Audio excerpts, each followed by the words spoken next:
Head to the High River Legion on just about any day and you're going to find two things there: veterans and some great stories.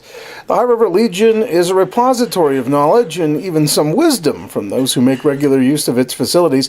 With the 60th anniversary of the end of the Korean War, I made my way to the Legion looking for stories about what has become known in Canada as the Forgotten War. Warren Vincent and Gerry Smith both call High River home and have for a number of years.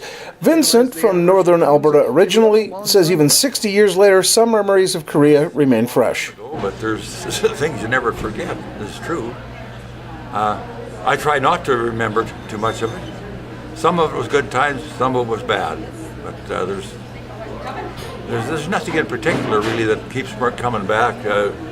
There's different times. Things do come back, there's no doubt about that, but you try to forget it. Smith, who was born and raised in Nova Scotia, says after working in Ontario and then back home for a few years after finishing school, he figured the Army life was for him. You know, those guys in Korea, they're having all the fun right now. I think it's about time that I got involved.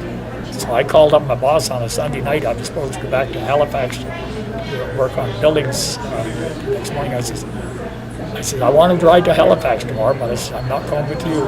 I'll go with you, but I want you to drop me off in the garrison in Halifax because I'm going to join. I want to go to Korea. So away I'm down. I wasn't like Warren. There was four of us in the battalion that arrived there at the same time in Forest, Ontario, and they were going right on to their advanced training. So I was one that had no basic training at all, but we sure learned quick. Both joined at young ages, and while Vincent got out of the service after Korea, Smith stayed in for 32 years collecting a chest full of medals, while both received citations from both the American and South Korean governments for their sacrifices. That is the Korean Volunteer Medal. This is the NATO medal, and for my 3 years in Germany. And then in 1974-75, the Canadians in Cyprus got the Nobel Peace Prize for peacekeeping. So we all got a peacekeeping medal. This is the Korean UN medal. This is the Cyprus medal. The two indicates I was there twice. Vincent says he has no regrets about going, but says it wasn't always easy. I was lucky to have the experience going over there, and I come out of it without a scratch, and I was very fortunate.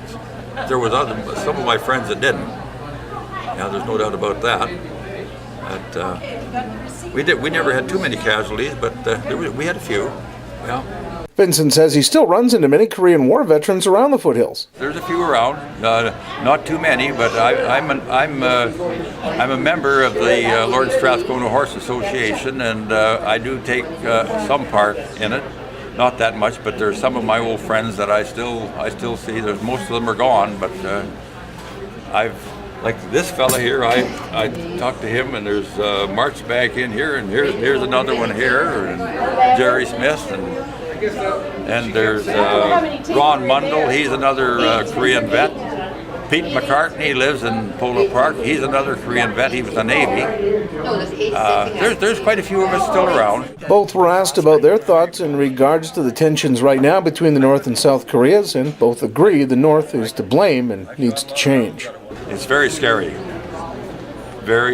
as far as I'm concerned. I don't trust that fellow at all over there. He's another Hitler, I think, and it's hard to understand whether he's bluffing or means it. I think the South Koreans have really gained from our fighting and our training and all the stuff that we did over there. But the North Koreans have learned nothing. Well, celebrations in Korea regarding the 60th anniversary are ongoing this spring and summer. The actual anniversary of the armistice signing is July 27th. For more information, visit your nearest Legion and talk to a veteran.